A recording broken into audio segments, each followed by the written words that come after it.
देखिए गति का नियम दिए थे न्यूटन ने, ठीक है। गुरुत्वाकर्षण बल का नियम भी कौन दिए? न्यूटन ने। तो यहाँ पर हम लोग पढ़ेंगे कि न्यूटन ने क्या गति का नियम बताया। क्या बताया बाबू? गति के नियम। तो गति के से संबंधित इन्होंने कितने नियम दिए? तो 3 नियम दिए। पहला नियम गति का क्या है जो सुनिए। कहते थे, कहे हैं न्यूटन कि देखिए जो भी कोई वस्तु है जिस अवस्था में रहता है उसी अवस्था में वह रहना चाहता है। अगर गति में है कोई वस्तु तो गति में रहेगा। कब? जब उस पर कोई बाहरी बल ना लगे। या कोई स्थिर अवस्था में है वस्तु तो स्थिर में रहेगा। कब? जब तक पर उस पर कोई बाहरी बल ना लगे। तो जो गति में है वो गति में रहना चाहता है, स्थिर में है स्थिर में रहना चाहता है, जब तक कि उस पर कोई बाहरी बल नहीं लगे। उसी को हम लोग कहते हैं प्रथम गति नियम। तो इससे हमें पहला नियम से बल का परिभाषा मिलता है। बल का परिभाषा किससे मिलता हमें? तो गति का पहला नियम से हमें बल का परिभाषा मिलता है, ठीक है। देखिए तो ये है, क्या हो गया? तो बल का परिभाषा। इस न्यूटन के प्रथम नियम से हमें जड़त्व का नियम पता चलता है। क्या चीज? जड़त्व का नियम। जड़त्व का नियम समझिए, यही नियम है जब न्यूटन का पहला नियम गति का, वही जड़त्व का नियम कहता है, ठीक है। अब इसे जड़त्व का नियम दिया था गैलीलियो ने दिया। बताया क्या? जड़त्व का नियम। और न्यूटन ने दिया है प्रथम गति नियम। अब देखिए जैसे इसका एग्जांपल समझिएगा। तो पहला एग्जांपल कहता है कि यदि जो गाड़ी अगर जो एक समान चाल से चल रही है तो एकाएक जब उस पर ब्रेक लगा देंगे तो यात्री क्या होगा? आगे की ओर झुक जाता है, ठीक है। या एकाएक स्थिर अवस्था में है गाड़ी, जब चलना शुरू हो जाएगा तो यात्री किधर हो जाएगा? पीछे की ओर झुक जाता है। ऐसा किस नियम के कारण? तो जड़त्व का नियम या न्यूटन के पहला गति का नियम, ठीक है। क्योंकि वस्तु क्या रहता है? स्थिर अवस्था में तो स्थिर रहता है, तो स्थिर में रहना चाहता है, वह गति में जाता है, इसलिए झटका लगता है। और दूसरा नियम हम लोग पढ़ते हैं। दूसरा एग्जाम्पल समझिए कि अगर जो कहता है कि पेड़ को टहनी हिलाने से उसमें जो पत्ती या फल है वो टूटकर नीचे गिर जाते हैं। क्यों? क्योंकि जब पेड़ में मान लिया जाए कि इस तरह से अगर जो फल लटका हुआ है तो इसको जब हम लोग दोलन करेंगे तो ये तो गति में हो जाएगा, जिसमें इसमें पत्ता जो फल है ये अपना स्थिर अवस्था में रहेगा। जब हम लोग आगे पीछे करेंगे तो स्थिर अवस्था में रहना चाहता है, इस कारण ये टूट कर कहाँ गिर जाता है? नीचे गिर जाता है, ठीक है। तो ये हो गया दूसरा नियम। तीसरा समझिए कि अगर जो कोई कंबल, क्या चीज? कोई कंबल को ले हम लोग, ठीक है। रुमाल कहाँ था? देखिए डस्टर। ऐसे देखिए, अगर जो कोई कंबल है और कंबल को हम लोग अगर डंडा से पीटते हैं तो इसमें धूल कण को झरना। तो ये भी क्या है कि ये स्थिर अवस्था में, किस अवस्था में? स्थिर में। और इसको डंडा से हम लोग मारेंगे तो देखिए ऐसे मारेंगे तो गति में हो गया। तो गति में हो गया तो ये आगे पीछे गति कर रहा है, तो इसमें धूल कण है जो स्थिर में रहना चाहता है। और यहाँ धूल कण है, मान ली कि मारकर यहाँ पर रहेगा ये स्थिर अवस्था में। और इसको गति में करेंगे तो ये देखिए स्थिर में रहेगा, तो ये रहने के कारण में तो झल जाता है, ठीक है। चलिए ये सारा एग्जाम्पल था। तो तीसरा एग्जाम्पल क्या था कि कंबल को डंडा से पीटने पर, ये झाड़ने पर धूलकण को झाड़ना, ठीक है।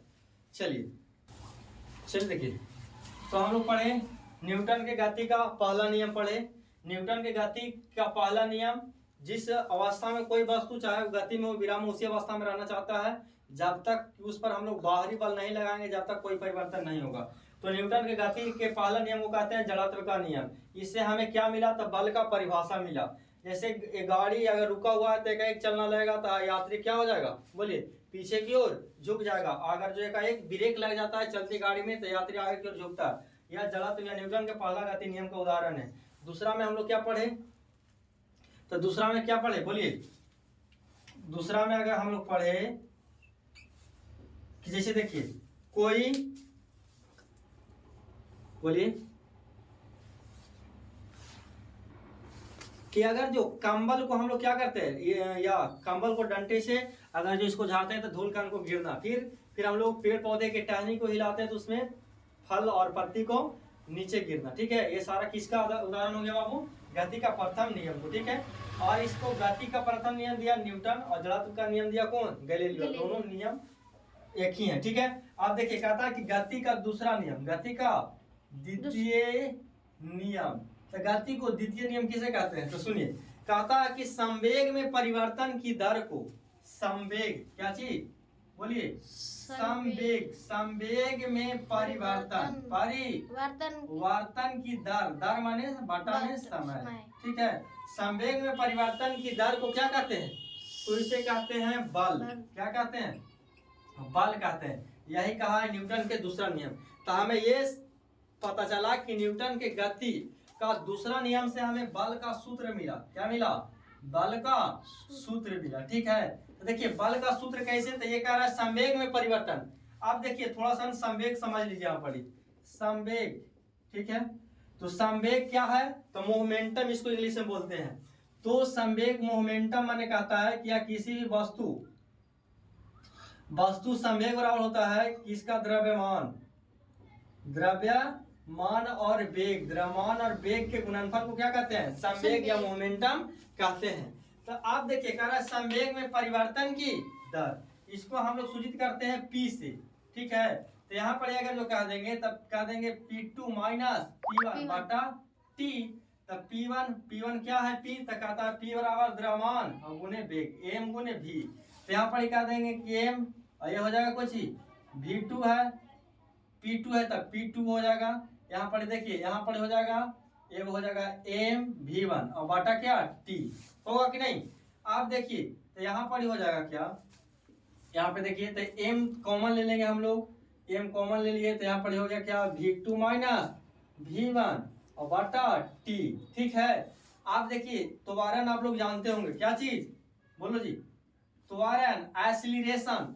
त्वरण कहता है कि वेग में परिवर्तन की दर को त्वरण कहते हैं, वेग में परिवर्तन की दर को त्वरण कहते हैं। त्वरण मतलब यहाँ पर हो गया कि अंतिम वेग माइनस प्रारंभिक वेग बटा लगा समय, माने दो को हो गया। यहाँ पर अंतिम वेग क्या है V2, प्रारंभिक वेग V1, और इसमें लगा होगा समय, ये हो गया।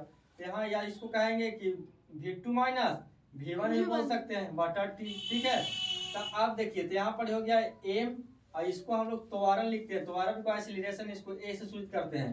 तो M हो गया, क्या हो गया ये A, ये पूरा को हम लोग लिखेंगे चूंकि हम लोग जानते हैं कि A बराबर होता है V माइनस U बटा T होता है, ये हो गया। तो ये किसका होता है, बल का।